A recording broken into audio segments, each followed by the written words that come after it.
Welcome to Health Yeah, where experts from Stony Brook Medicine come together to discuss topics ranging from the complex inner workings of an infectious disease to tips and tricks for staying safe and healthy all year long. Hello and happy holidays, everyone. Welcome to Health Yeah, a podcast that will answer all of your health questions. We have some great physicians on in this program to talk about the holidays and how we can stay happy and healthy throughout the season. Now, the holiday season is a wonderful time for many people, but not for everyone. And even the people who really enjoy the holidays oftentimes get very, very stressed. So we're going to discuss how to deal with some of those stressors today and how to protect yourself and your family as you fight through this holiday season. It's going to be a great program. So I have two physicians on for the first part of the program, Dr. Kaplan and Dr. Rajupet. If I can have both of you introduce yourselves to our audience. And Dr. Kaplan, since you drew the short straw and you're sitting next to me, you get a start. How about that? Perfect. Good morning. I'm Dr. Carl Kaplan. I'm the chief of the Division of Pediatric Emergency Medicine at Stony Brook. So I work in the Pediatric Emergency Department quite a bit, as well as I'm the administrator for all of the faculty on staff there. Great. Dr. Rajupet? Good morning. Thank you for having me. My name is Dr. Sritha Rajupet. I'm the chair for the Department of Family, Population, and Preventive Medicine. My role is a bit of mix of administrative time, teaching, and research, and I'm also the director of our post-COVID clinic. Well, we're just delighted to have both of you on the program today. And let's jump right into the questions. Now, as I said in the intro, it's that time of year. Even people who really enjoy the holidays, I think, oftentimes get pretty stressed. And people with young ones, there are situations where they need to make sure that they protect the kids. We're going to talk a little bit about that. And even protecting ourselves. You know, we were talking just before the program started. I think the flu bug is starting to go around again. So there are many things that we need to be aware of. And Dr. Rajupet, I want to start with you a little bit. Are we into flu season now? It seems like we're just on the cusp of it, or are we getting into that? We've just started. The typical flu season starts from about October, goes to about March, but can extend all the way till the end of May as well. Depends on the year. So I'm sure that you would encourage people to get the flu shot. Yes, absolutely. The best time to actually get the flu shot is before flu season starts. So ideally, September, even early October is okay. And it is an annual shot.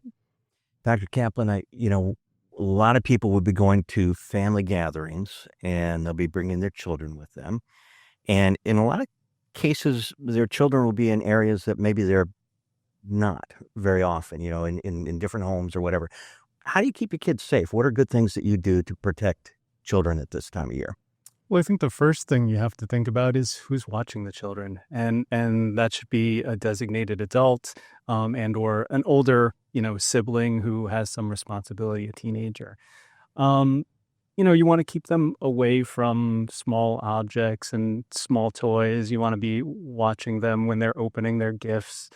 You want to keep them away from any medications. And, many times people are traveling to other people's houses or other people are coming into their house during the holidays. And, they might be child-proofed at their home, but the home that they're in at that time might not be childproof. So they have to think about that. There aren't locks on the cabinets or there might not be anchors on the furniture. So think about things that you would want to have in your own home with your kids there as protective measures against safety hazards. So you mentioned a couple of common safety hazards for children. What are some of the others? I know electrical outlets is a big one. I remember when my children were little, always had those little plug covers on, but not everybody does that.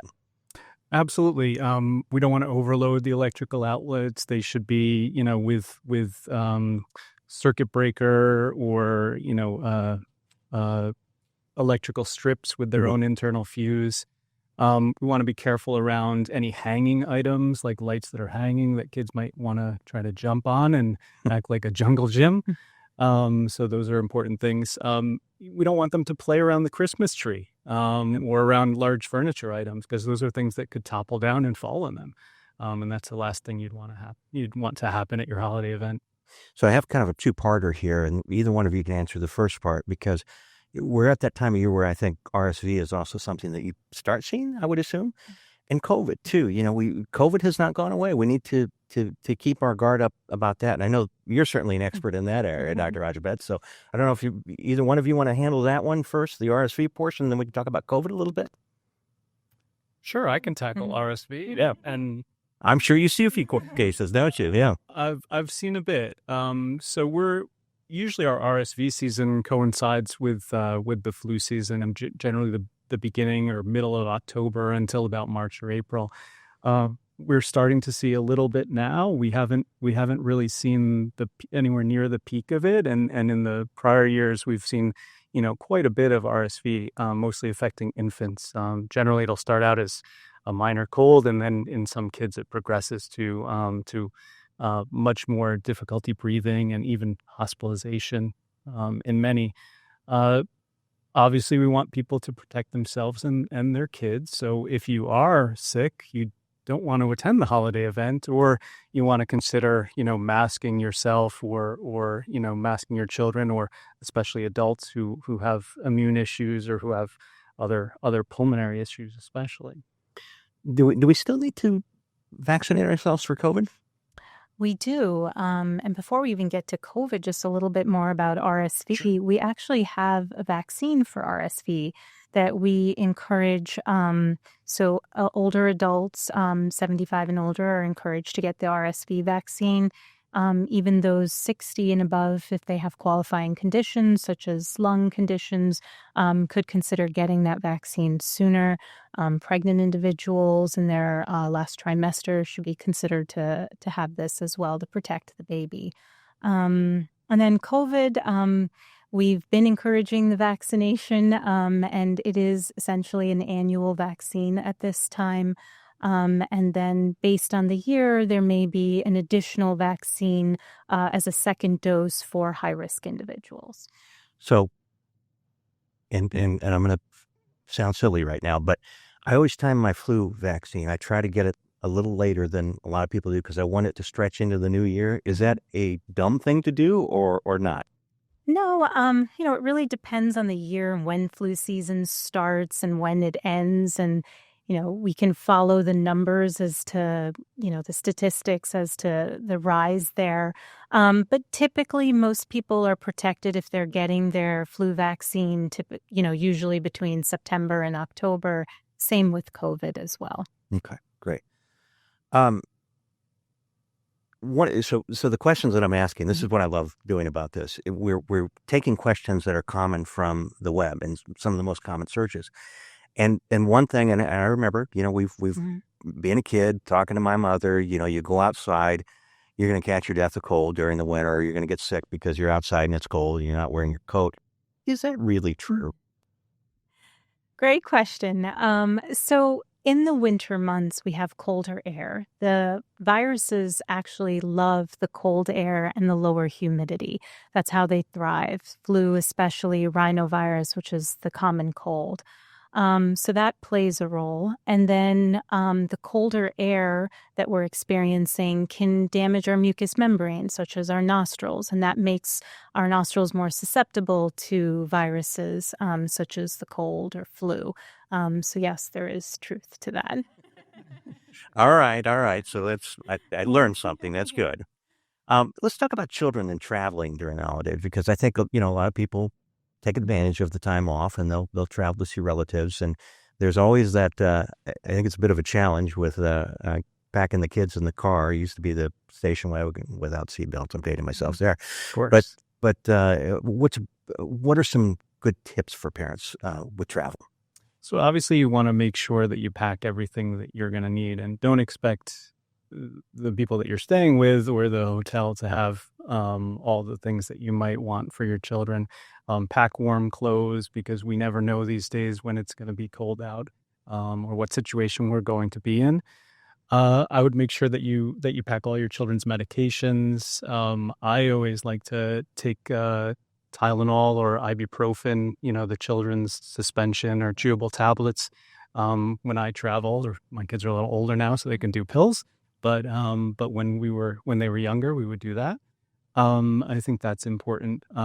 if you are traveling by plane and you have young children, I think it's very important to bring something to soothe them or to help them get through the changes in pressure, because that can be a real downer when you're in your descent on the plane and your child is really upset about it. So for the younger kids, that should be a bottle or a sippy cup, and they can drink from that while they're descending, and that'll help to depressurize their ears.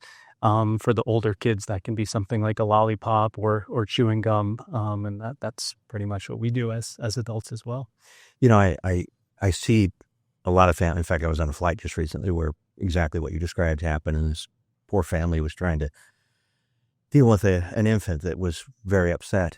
And after we got off the flight, she apologized to everybody coming, and I said, "You don't have to apologize. I got 3 kids myself. I remember those days, but it's hard." And when they have that, when they're dealing with the pressure changes, just as an adult, that's hard.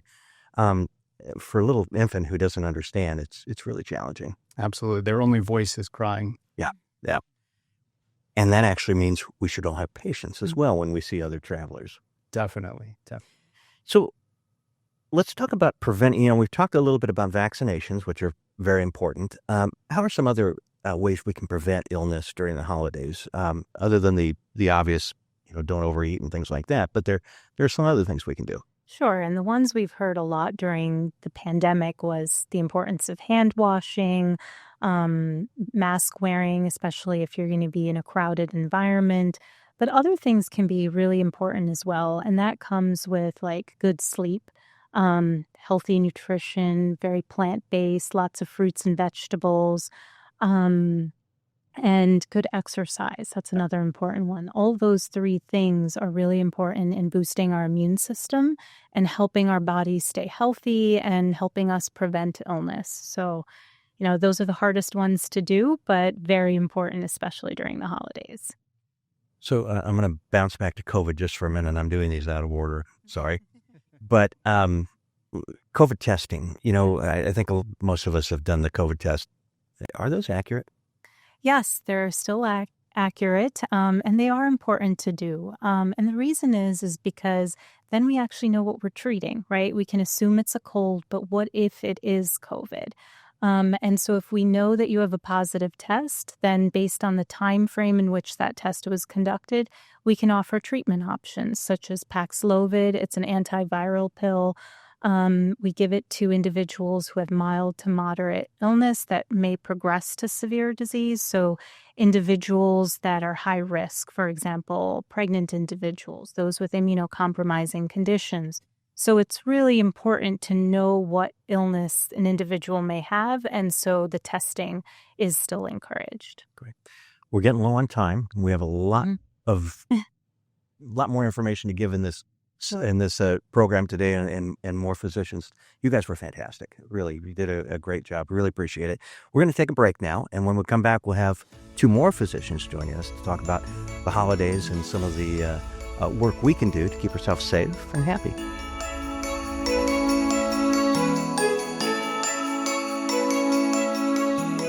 All right, welcome back. We have 2 more experts joining us on the program today. Dr. Amin, who is right next to me, and Dr. Liebling, who is one over. And we're going to have each of you introduce yourselves a little bit to our audience and tell us what you do here at Stony Brook Medicine. And we'll get right into the questions, the most common questions that are asked on Google about this time of year. And Dr. Amin, we'll start with you. Sure. Thank you.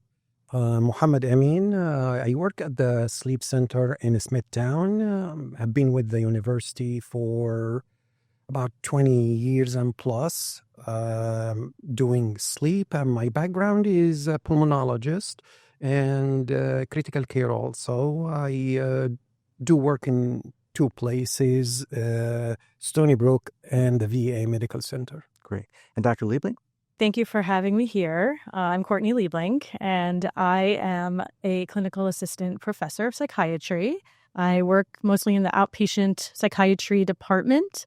Additionally, I'm involved in academic and the co-director of the Mind, Brain, and Behavior course for the medical students. And I also work together with neurology, especially in collaboration with patients who have Huntington disease, and I conduct the psychiatric evaluations. And I know your two departments work together quite a bit, which is great. And so it's good to have both of you on at the same time. So we really appreciate you taking time out of your busy schedules. Oh, sure. So let's talk about the holidays a little bit. I think this time of year rolls around and people get excited about it, but there's also a lot of stress and sometimes I think for some folks it can be a very very difficult time of the year. So are holiday blues a real thing? And Dr. Liebling, I want to start with that one for you. Yeah, absolutely. So holiday blues are absolutely real, and for different reasons during the holidays. And we can see that some people may experience feelings of sadness, isolation, lethargy, fatigue. Typically, holiday blues will subside after the holidays, after the season is over, as opposed to persistent depression, where people may continue to experience that even after the holidays, after the season. You mentioned that some folks have issues with lack of sleep, and so we have Dr. Amin here too. So I wanted to ask a little bit about that. Let's talk about, first of all, what is appropriate sleep? I guess it depends on your age, for one thing, but what is appropriate sleep for somebody? So I've heard people tell me that, I get 4 hours and I'm fine. That's not really true, though. Well, that's correct. I'll start first with that word age. Okay. Since we mainly talking to adults, and we'll say from 18 to 65, and the literature say it's about 7 to 8 hours a night of restful sleep. That should be enough. Mm-hmm. So if you are in that area, if you don't get enough sleep, I guess that's what my next question would be. What does that do to the body and the mind? Sleep deprivation is primarily will affect my day, will affect my performance, will affect my relationship with others. And if it becomes chronic, it affects my health, brain, heart, etc., etc. And from your standpoint, if it does become chronic, what do you see? I imagine you see some pretty significant impact. Lack of sleep, we have seen in many different disorders. It can affect mood as one thing. Concentration, as Dr. Amin had mentioned, we may find that if we can improve their sleep, that concentration improves as well. Yeah. So this time of year, I think people talk about seasonal affective disorder quite a bit, or SAD. Can you tell us a little bit about that and how that impacts various people? I think it's probably more common maybe than people think. Seasonal affective disorder is typically when mood changes, when mood is more depressed and down during the seasons where we have less light. Yeah. Typically it begins in the late fall to throughout the winter, and it can improve in the spring and summer months. Some of the feelings that people might experience would be sadness, fatigue, difficulty concentrating, oversleeping, overeating as well. It's a cyclical type of depression, low mood that is different from persistent depression as well. So what would you suggest to someone who thinks that they're suffering from SAD? Few things that we can consider. So a bright light therapy is extremely helpful. Places that they do have decreased sunlight, vitamin D can be quite helpful. Melatonin can be something that might be considered. It's not an antidepressant, but it can be helpful for regulating the sleep-wake cycle. And Dr. Amin might have more information about that. Yeah, actually, I'm curious about that, Dr. Well, melatonin is a good supplement to remedy some cases of sleep onset insomnia, sleep maintenance insomnia. A problem with the melatonin in the stores, it's not an FDA regulated medication. It's not.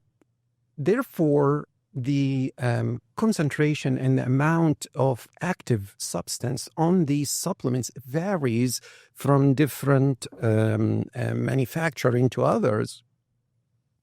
And you see different effects among different individuals. But let us talk more of a scientific approach to melatonin. Mm-hmm. We all kind of deficient of melatonin. Melatonin usually start to surge around dusk and sunset and go up till 10 o'clock max and then put us to sleep. That's natural body circadian rhythm. When we live in this society where lights exceeds 20,000, 10,000 lux at night, melatonin gets suppressed by 17 lux. And that's it.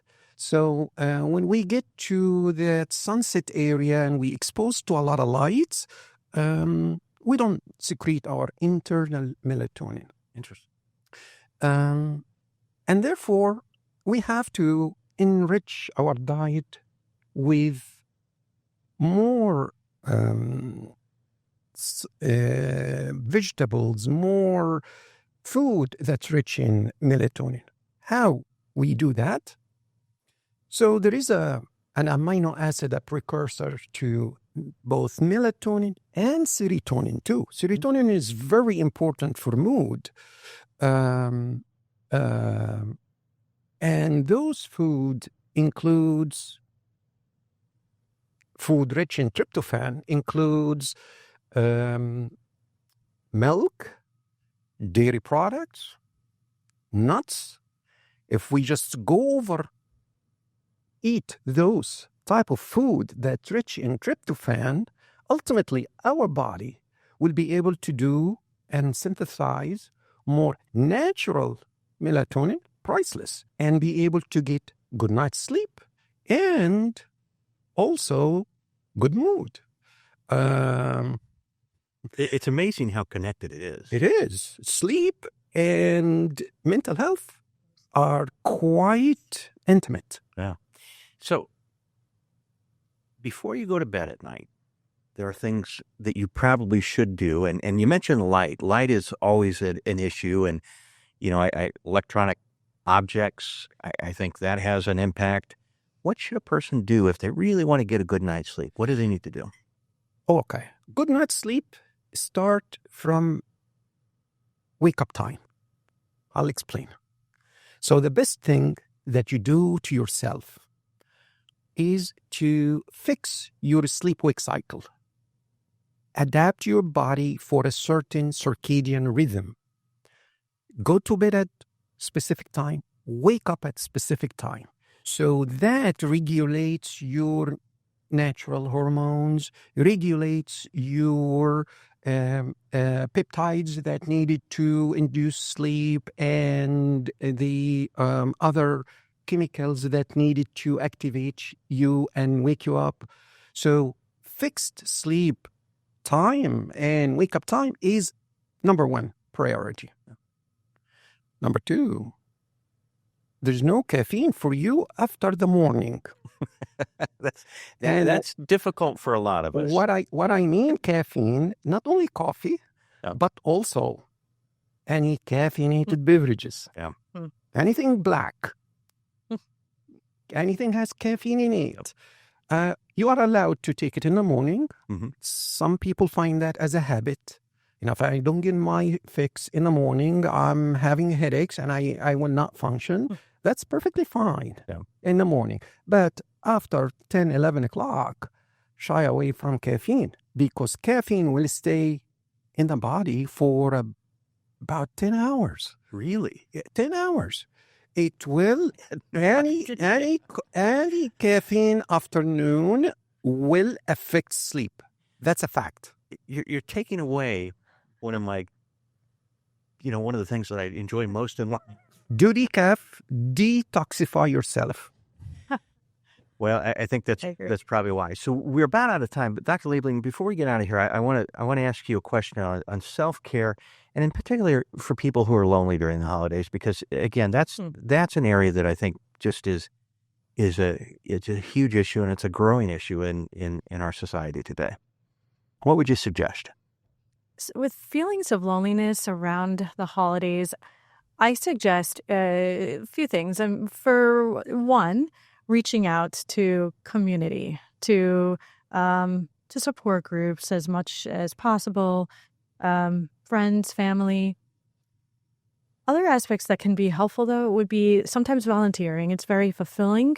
Also being kind to yourself, being able to feel comfortable with that it is not necessary to have these expectations during the holidays. It's okay to make your own traditions, to have your own ways to get through the holidays. Yeah, I think your idea about volunteering is absolutely a fabulous one, and it really gives people an opportunity to have that sense of belonging and be part of something that maybe is a little bigger than them, or at least they feel that way. And there's so many benefits. And sometimes you just kind of have to force yourself to do things like that. You may be a little bit out of your comfort zone.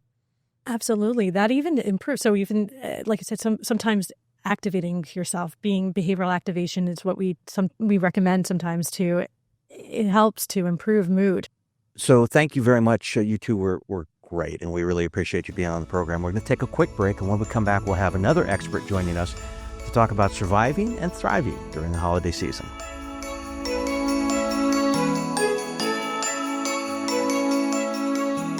And welcome back. We're fortunate enough to have Dr. Obici join us today to talk a little bit about diet and nutrition. First of all, welcome to the program. If you don't mind, if you would introduce yourself to our viewers and tell us a little bit about what you do here at Stony Brook Medicine. Thank you, Tim. As you say, my name is Silvana Obici. I am an endocrinologist and a diabetologist at Stony Brook. I'm also chief of endocrinology here at Stony Brook and lead the divisions programs. My special interest is diabetes and obesity. For a long time, I was working on research for obesity, insulin resistance, and what causes diabetes.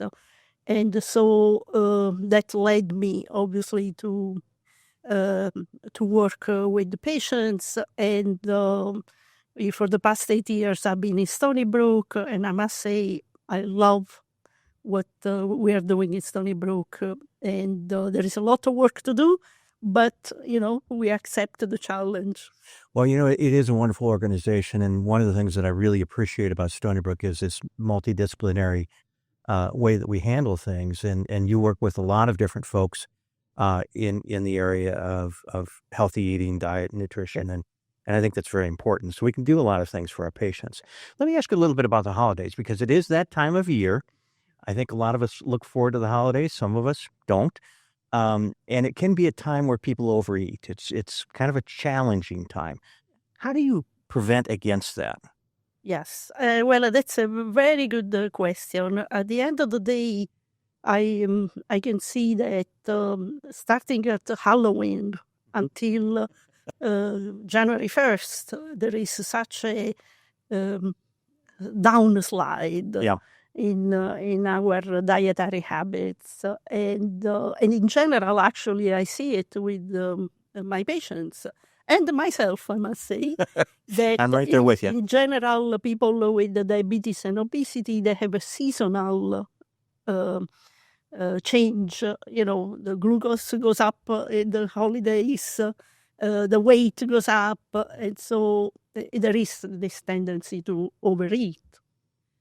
But I must say, I work a lot with my patients, and because very often people think that it's the lack of willpower.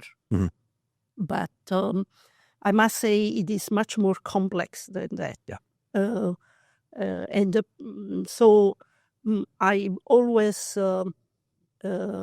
counsel my patients, and I actually try to follow my own advice by saying that, just because Halloween is a holiday, Thanksgiving and Christmas and New Year's Eve, you don't need to overeat all the rest of the days, right? So exercise a little bit of mindfulness in terms of overeating only, in certain days and not in between. Well, and this must be a really difficult time of year, particularly for people who are diabetic, because they the temptation is there. That is something that's just a given. How do people who are diabetic eat safely this time of year? Yes, that's a particular challenging for people with diabetes and who have to keep the sugar down. But the vast majority of people in the States and all over the world have type 2 diabetes, which is usually associated with obesity and also elevated cholesterol. So I would say that I wouldn't focus only on the sugars. I would focus overall on healthy eating. The major thing is plan ahead and make sure that you have a plan for the type of food that will be served. If you are the one who cooks the food, you have more power to you. But if you are sitting around with the food that is prepared for you, make a plan that you will exercise portion control for the food that is high in sugars. Avoid the sugary drinks. Avoid very big portions of cakes and sweets, and go for food that is much less sugary. Yeah, that is so hard to do this time of year. But again, you just have to hopefully make a conscious effort to try to do that. So, what about people? It seems like, again, it's a stressful time of year as well, which doesn't help, I would imagine. How about people who have digestive issues and heartburn this time of year? Because it seems like that is much more common. Yes, you are correct. A lot of our patients, they have complex issues. They have other chronic problems, including heartburn. Heartburn is very common, even if you don't have a gastrointestinal disorder. The first thing that I would invite people to do is don't go through the cycles of eating food that you know is bad for you and then you regret it later. So plan ahead. I'll give you a few hints, right? Usually we drink a little more with the holidays and the gatherings and the parties. So try not to drink on an empty stomach. That causes a heartburn. Secondly, alcohol decreases your inhibitions, and they may lead to, make the wrong choices in terms of food. So if you drink moderately with food, don't avoid alcohol with empty stomachs, and make sure that if the food has things that are, they're going to cause heartburn, maybe avoid that food. Thirdly, portion control can help because at times we have a heartburn because we just ate too much. It's interesting. I hadn't thought about alcohol intake. It obviously, as you says, it does decrease your inhibitions. And you normally think about just the conversations that you might have with your family members, particularly around politics and things like that this time of year. But it also, to your point, those inhibitions go out the window and you're eating more and you're just, you're doing things that you probably shouldn't do. Yes. And obviously, if you plan, as I said, willpower is not the only problem. That the lack of willpower is not the only problem when you overeat. It's also the fact that you need to plan ahead. Yeah. If you are mindful about what you're going to be exposed at the holidays, make a plan. For example, parties, they usually serve appetizers and you walk around And appetizers are the kind of mindless eating, because you are standing up, and then you have eaten almost the necessary calories allotted for your day. So just avoid doing that. You want to eat, sit down, have your meals, eat slowly, and focus on the other side, but the other things that are good on the holidays. Meet the relatives, the friends, talk politics if you can, and enjoy. You're not going to suggest that. It's a common issue with everybody. Yeah. We're about out of time, but I do have one final question for you. I think it's also very easy for people to really beat themselves up and be hard on themselves this time of year. Oh, gosh, I ate that bag of Halloween candy, or I ate that half a pie or whatever, and then they feel guilty, and then all bets are off. You should be good to yourself, too. Yes. So actually, you should really start from the point of view of love yourself. Love yourself and the others. Don't beat yourself up on the head. If for some reason you overate, fine. It's one episode. Yeah. I give everybody this advice in terms of dieting or keeping an eye on your food. Number one, portion control. Number two, I apply the 80-20 rule. In other words, eat healthfully 80% of the time. And 20% of the time, plan your overeating, plan your splurge. Select a small portion of your favorite cake, and that's going to be your 20% splurge. Dr. Obici, you're a delight. Thank you very much for doing this. We really appreciate it. Thank you. All right, we will be back. We have one more physician who's going to join us and talk a little bit about the holidays and how to be healthy and happy. And welcome back for this segment. Dr. Tam is joining us remotely. Dr. Tam is from the Heart Institute. And if you could start off just introducing yourself to our audience and telling us a little bit about what you do here at Stony Brook Medicine. Hello, everyone. Thank you for having me here today. I'm Edlira Tam. I'm an advanced heart failure and transplant cardiologist in the Department of Cardiovascular Medicine here at Stony Brook. So I'm a cardiologist who specializes on patients with weak hearts, heart failure. All right, so we're talking about the holidays. Let's talk a little bit about holiday heart syndrome. I've heard of that, but I'm not exactly sure what it is. Can you tell us what that is and what that means? Well, that's a condition where you get a irregular heartbeat, or commonly known as an arrhythmia, most commonly atrial fibrillation. It happens, or it gets triggered from heavy alcohol use during the holidays. So binge drinking will bring this on any time of the year, but we see this quite frequently during the holiday season due to excessive alcohol use. So what are some common holiday habits that would impact the heart negatively and increase stress? So some holiday habits that could impact your heart health in negative ways would be overeating or eating unhealthy foods like high in cholesterol, high in salt intake, drinking excessively during the holidays. Unfortunately, there's a lot of stress, so stress impacts your health very negatively during the holiday season.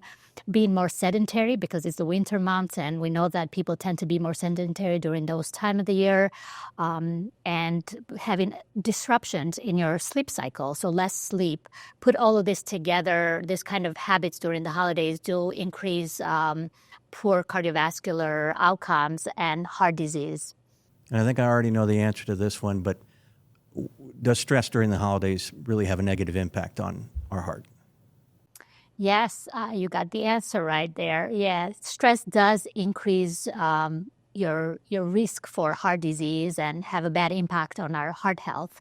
And it does so by increasing things like blood pressure, heart rate, and it releases the release of stress hormones. If you compound all of these things together, they put a lot of stress on our heart. So, it's well known that stress does lead to poor heart outcomes. It is the time of year when people maybe imbibe a little bit too much. What should people know about alcohol and its impact on our hearts, specifically during the holidays? excessive alcohol consumption could lead to poor heart health. It does so by, increasing your heart rate, leading to those arrhythmias like atrial fibrillation, increasing your blood pressure, your blood glucose level. If you put all of this together, you really could have a higher risk of developing heart disease. So try to, the key is always moderation. So try to control the amount of alcohol intake during the holiday season when we're out there celebrating with our loved ones. So, Dr. Tam, for people with existing heart conditions, what kind of precautions should they take during the holiday season? If you have an existing heart condition, first of all, please continue to take all your medications as you've been prescribed by your healthcare providers. During the holidays, it's easy to cheat, but I can't stress this enough. You still need to be strict and avoid excessive alcohol use, avoid unhealthy eating like foods high in saturated fats and high in salt intake. Please do pay attention to your stress levels and your own health. Try to stay active and continue exercising during these times. And lastly, during the winter seasons, we like to coop inside, but do make sure you go out for your regular walks, stay active, and do go visit your doctors as scheduled so that you stay on top of your health. Does holiday weight gain impact heart health?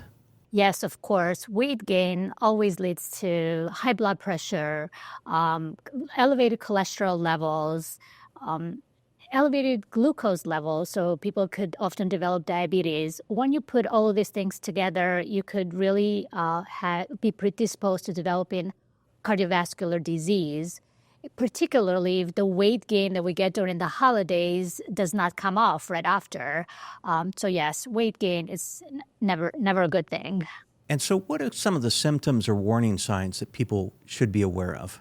Some of the symptoms to watch out for are things like chest pain, chest tightness or discomfort, feeling palpitations, feeling heart racing, feeling dizzy or faint, even passing out. If you get short of breath while you're doing something or even at rest. If you're noticing that your ankles or feet are swelling. So these are all signs and symptoms of a heart condition. If any of you are experiencing this, please seek medical attention. So, Dr. Tam, thank you very much. That was great information and really helpful. People should know this as they head into the holiday season. All right, thank you all for watching. I think you got a lot out of that. I know I did. We'll have many more podcasts in the future, so make sure you stay tuned, and I wish everybody happy holidays. Stony Brook Medicine is Long Island's premier academic medical center. We transform lives through scientific discovery, education, and care, and we bring together innovative research, advanced education, and extraordinary healthcare expertise to set the standard for how healthy communities thrive. For more information, visit stonybrookmedicine.edu or follow us on social media. Stony Brook Medicine on Instagram, Threads, Facebook, YouTube, and LinkedIn, and Stony Brook Med on X.